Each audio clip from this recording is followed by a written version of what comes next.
Hey guys, you're welcome to the Founders Connect. This is another episode and I'm speaking to a very interesting person. I've been looking forward to this interview since I knew that this interview was going to happen.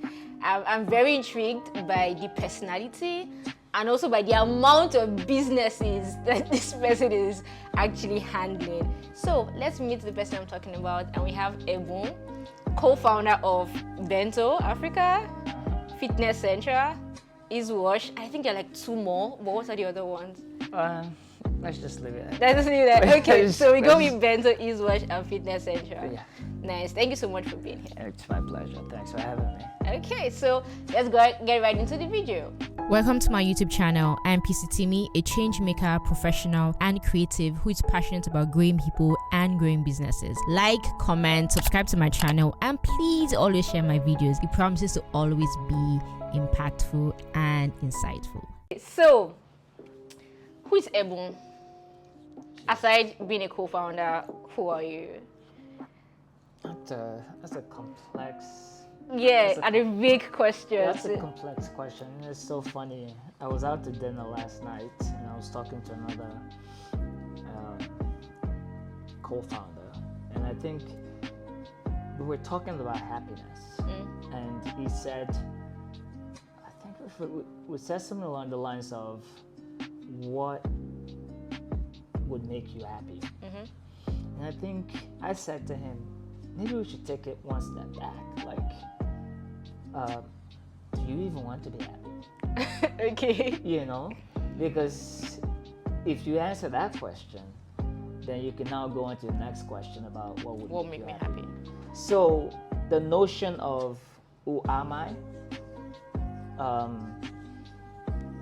perhaps presupposes that I know who I am. And even if I did know who I am, maybe it says that I am a fixed construct, a finished product. Okay. And I have maybe stopped evolving. But not really. It's more like what describes you. So right now, if somebody says, I want to know who Ebun is. I know he's a tech entrepreneur, but what else? Does he like to sleep? What's his favorite food? Did he go to school somewhere? Did he just fall from heaven? Yeah. Is he a passionate person? What phrases or what would you use to describe yourself? I mean, I suspect for the most part, people would just say he's insane, you know? And you would agree? So, I don't, to be honest, I don't care. I think that we wear multiple hats. So to that question, I'm not really trying to be difficult, but to that question, who am I as a son, is different from who I am as a brother. It's different from who I am as a lover. It's different from who I am as a citizen. It's certainly different from who I am as an entrepreneur. So there are different facets to you. So I believe that in all our different selves, we bring different things to it. Like, if an employee messes up, there is a good chance that they will get terminated, right? If my sister does something silly, I can't terminate my sister. I mean, you could. Get a good next. You know? So clearly that defines the scope of that relationship. So I mean, I'm still figuring out who I am. I don't know. Okay, so where are you from? Born in Abeokuta. Did you grow up in Abeokuta? Yeah, so between 0 or maybe 1. From my entry into the world, Abeokuta, Ijebode, and then at a certain point we moved to northern New Jersey, where I spent, most of my... So how American are you? What percentage of American, what percentage of Nigerian are you? Like a 50-50 thing, sometimes purely American, sometimes purely Nigerian. I am culturally American. So that's one thing. Culturally American, I think. And then I fell in love with New York. I'm a Brooklyn boy. And I find myself in between this love affair with Lagos and Brooklyn, and it's been very interesting. Do you have siblings? I do, yeah. How many? I have an older brother, Okay. a younger brother, and then we have a baby sister. The sister that's not going to be terminated. I mean, she's not alive, right? You know, so she's amazing. So I see that you have a lot of tattoos on your arms. How many tattoos in total do you have? I got my latest one 2 weeks ago. Yeah, so I have 8. 8. Yeah. When did you get your first tattoo? Funny enough, I didn't start until I was 34. How old are you now? Yeah. I'm 39 now. Oh, so you've gotten 8 in 5 years. Yeah. Yeah, very So- similar to Joyce. Yeah. So most people start when they're like 18. I didn't start until I was much older. And the reason is this, right? If you kind of think about everyone that got something at 18 and then they get to like 35, the amount of money that's spent on tattoo removal today is actually more than the amount of money that's On being getting spent that. on getting it.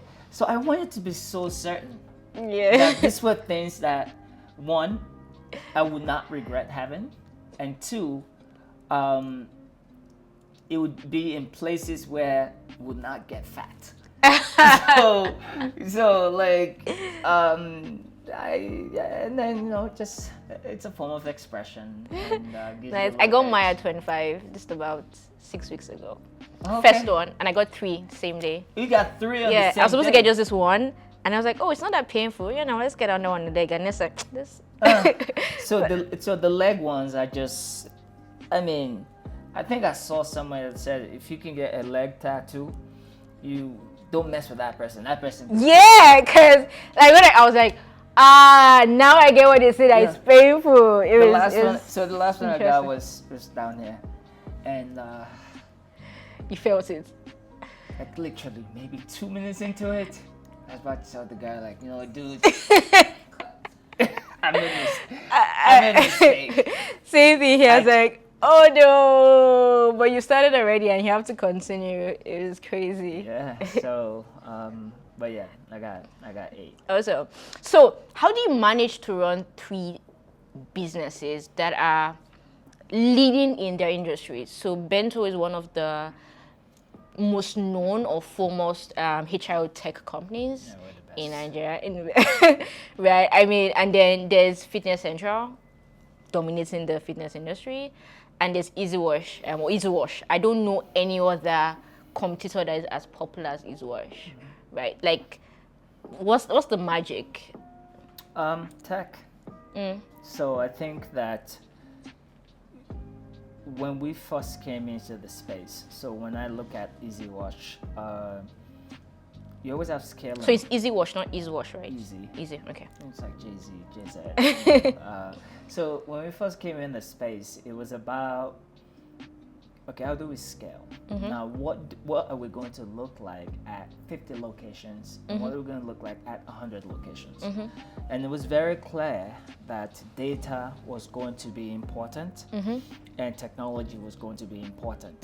So very quickly, I think when we launched Ezwash in 2012, 2013, we didn't have paper receipts. So in order to get a receipt, you have to give us your email, and we'll email the receipt to you. So we were collecting a ton of data on customers, and very quickly we were able to analyze that data and see trends, and see very quickly that, oh wait, people are coming from Lekki, people are coming from Osaka, London, they are coming from Ikoyi. So we were able to now use that data Say, to where do we have inform our decision making on expansion, and at the same time, that data kind of helps you see very quickly if something is wrong. So if you look at your operations from last month and you see a 20% increase, okay, that is a cause for curiosity. Likewise, if you see a decrease. 20% drop, a cause for curiosity. And I think our obsession with data certainly helped. At FitnessCentral, it's probably, I think it's more of a tech startup than it is if a gym. Yeah. It's same thing, similar to Ezwash too. It's more of a tech startup. FitnessCentral is just so tech heavy. One of the things that people looked and very early on, investors were like, why are you spending so much on tech? And we're just like, we want to automate everything as humanly possible. And if we do that, our cost of member retention would be lower versus our competition, and we will gain a competitive advantage. And it was in the process of doing that we stumbled upon Bento. Because now you have Ezwash, you have FitnessCentral, you're scaling, you're growing, and then you have all these employees, and then you have to pay them. I'm an impatient human being, a cantankerous one, maybe a difficult one. So, and this is probably illegal, but I would just, and I also didn't like useless labor. So I was like, I'm not gonna hire somebody just to process salaries, even though the thing was becoming too big. So by this time, how many employees did you have? We were knocking 100. Okay. So I was like, that's what's gonna happen.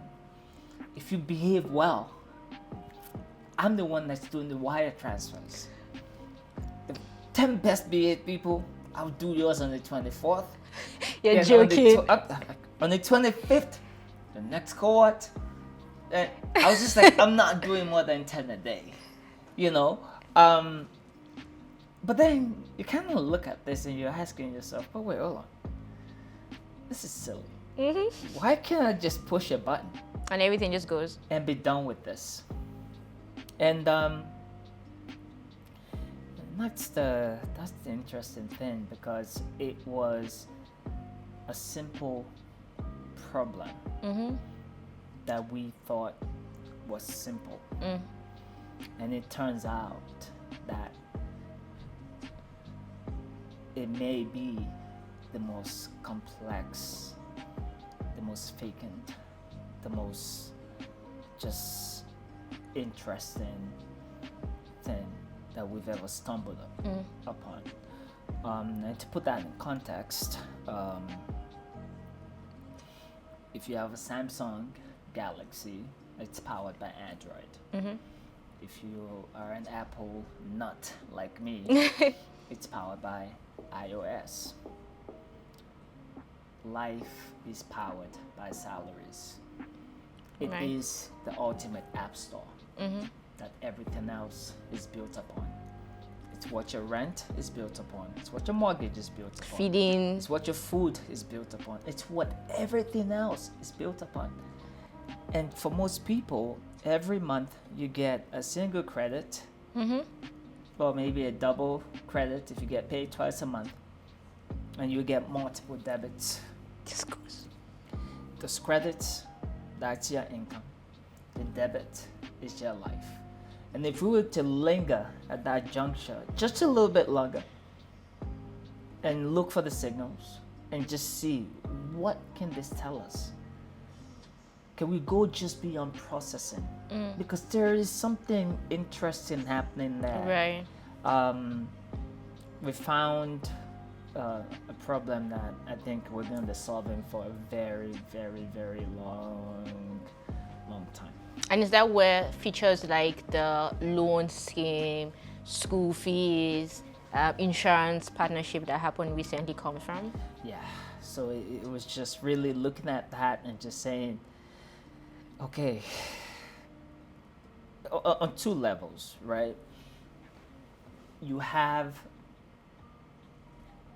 people who are looking to sell things, goods and services, who are trying to get in touch with people who are trying to buy goods and services.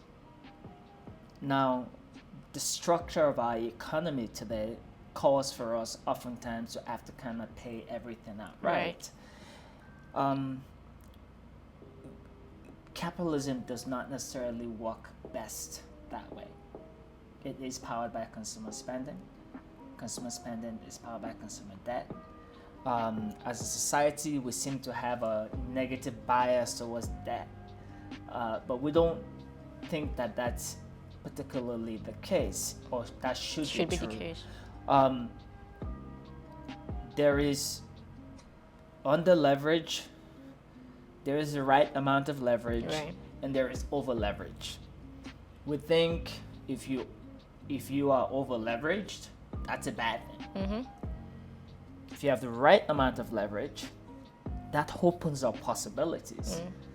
If you are under leveraged, which we think society today is, Then you're missing out on opportunities. we think that we are stunting economic growth, we are stunting development. There is a lot of things that are not happening. So we do think that beyond just connecting people, it's certainly changing habits and getting society to a place where, you know, when you talk to your Nigerian friends, or everyone is my Nigerian friends, like, oh yeah, my house in the US, like, yeah, but it's mortgaged. Like, that's a bad thing. That's the way it should be, right? Like that's a bad thing. Like, it's mortgaged. I'm like, yeah, it is. But culturally, we kind of look at that in a negative way. Yeah.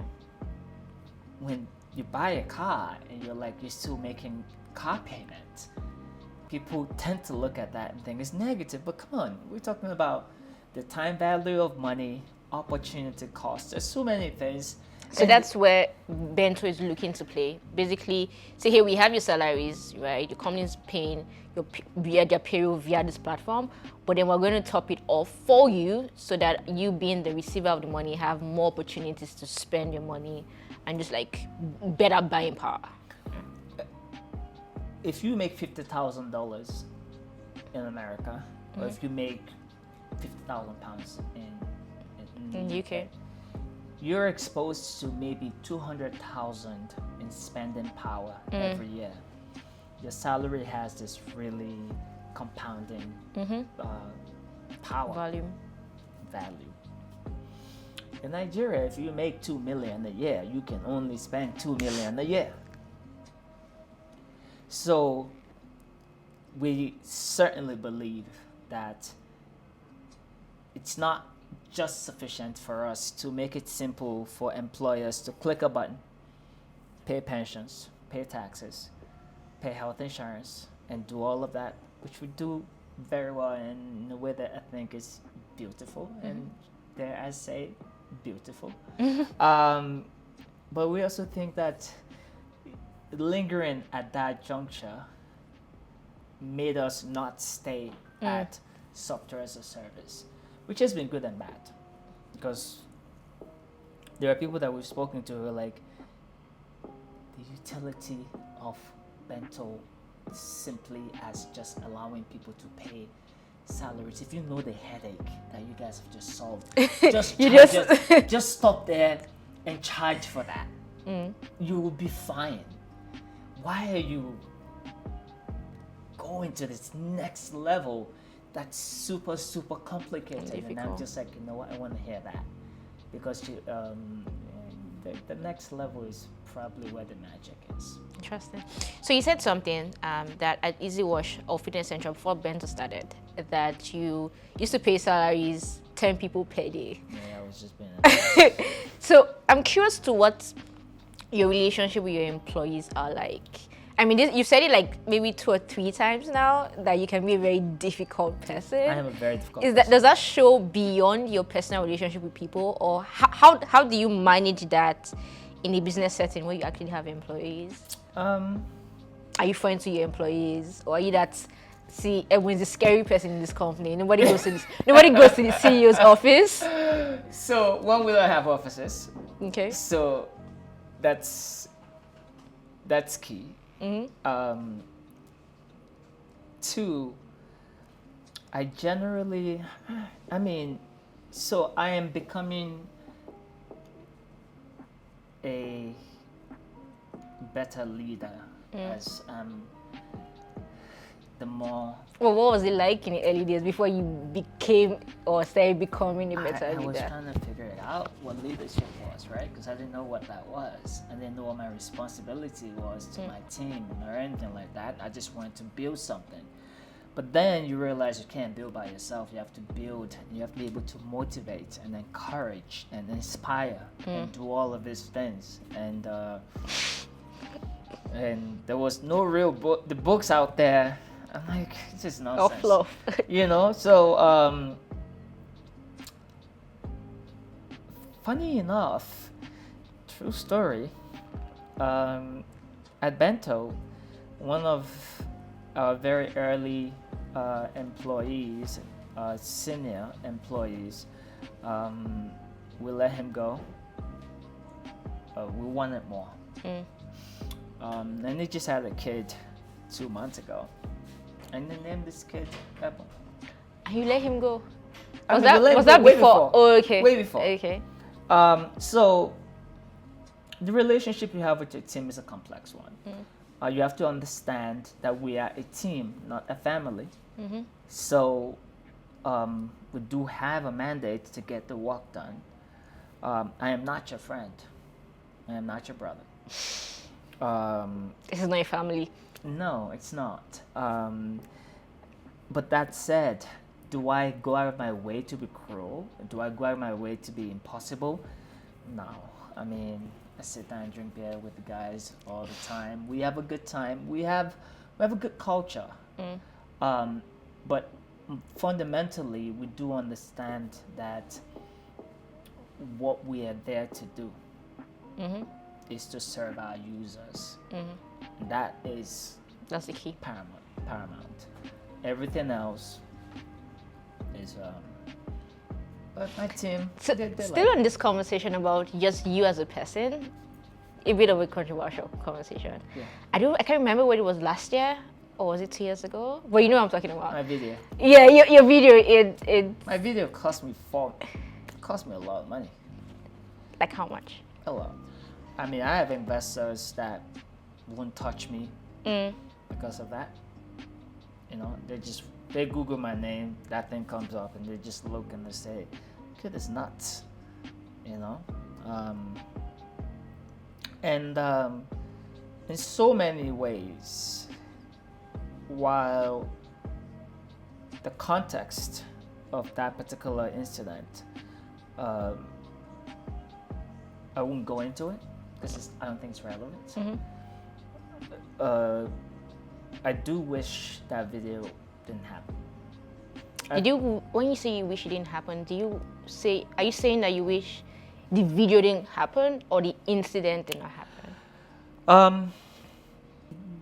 Maybe think about, would you react entirely differently if that same situation happened again? Probably not. There is a very good chance that being put in that particular scenario, in that situation, I would have done the exact same thing, maybe even worse. But that said, none of us is as good as our best action or act, and none of us is as bad as our worst moment. That wasn't a particularly good moment for me. Do I regret that? Yes. If you are out there and you have never yelled at somebody, please be the first person to stone me. If you're out there and you've never been upset, yes, discount me for the rest of my life. I had an angry moment that was captured on camera. Anger is a human reaction. Anger is a valid human reaction. I was angry. Did you learn anything from that situation? I learned a couple of things. Number one, I learned to forgive myself. Okay. To understand that I'm not going to be defined by that moment. And it's not a source of shame for me. It doesn't define my life. It's a moment in a life that's spanned, a bit now.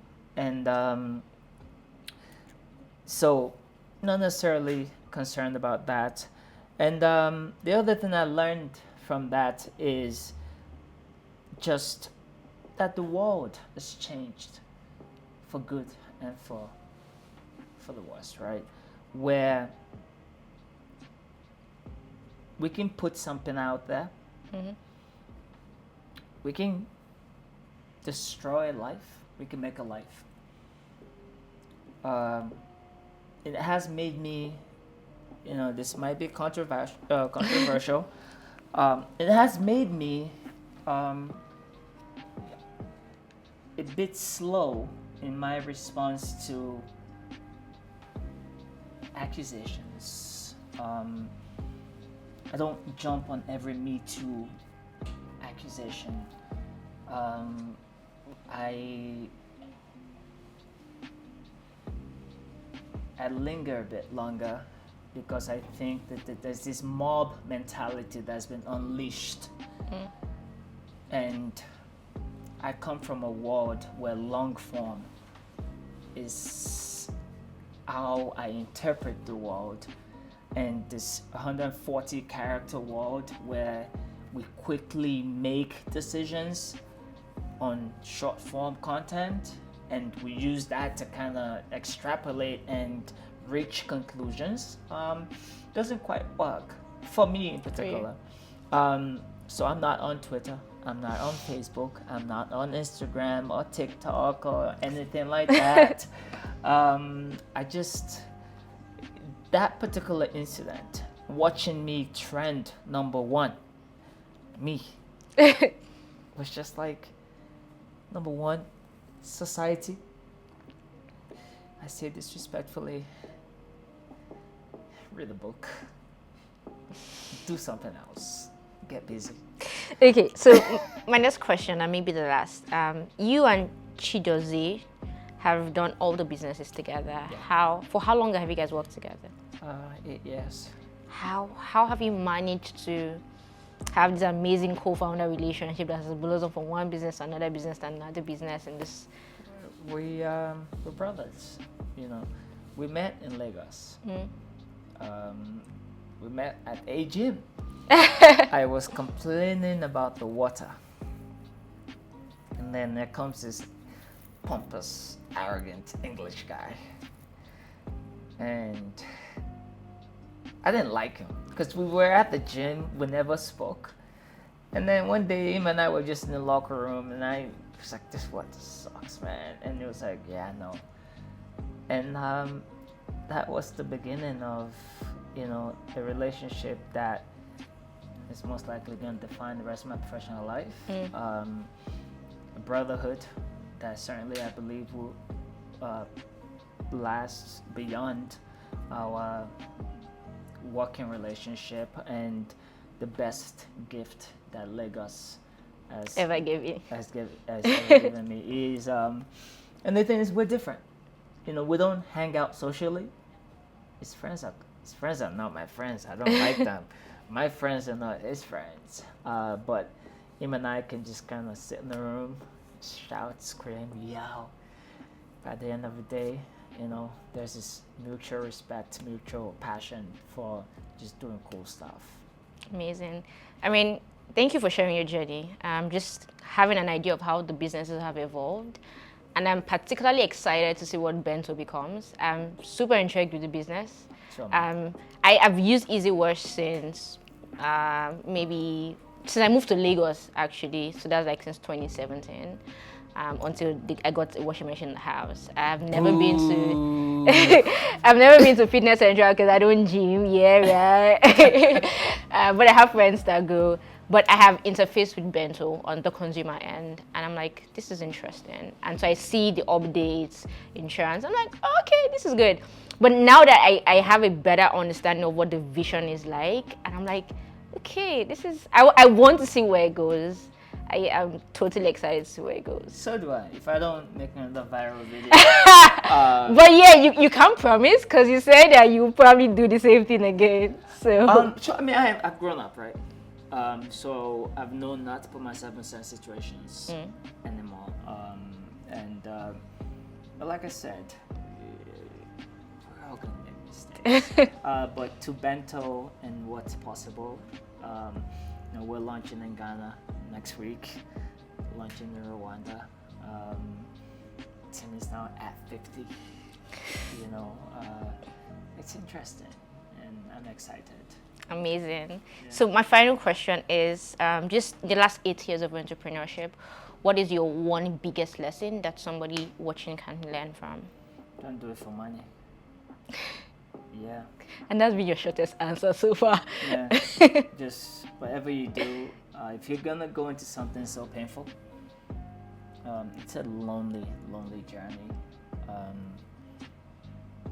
If that problem doesn't keep you up at night, if you don't love that problem, and that's such a crazy thing to say, love a problem, because you shouldn't love problems. If you don't love that problem,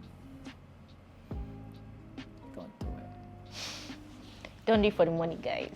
That's a very painful advice for me, because I've been thinking that it's tech startup that I used to blow in his life. but thank you so much for that very candid and honest advice.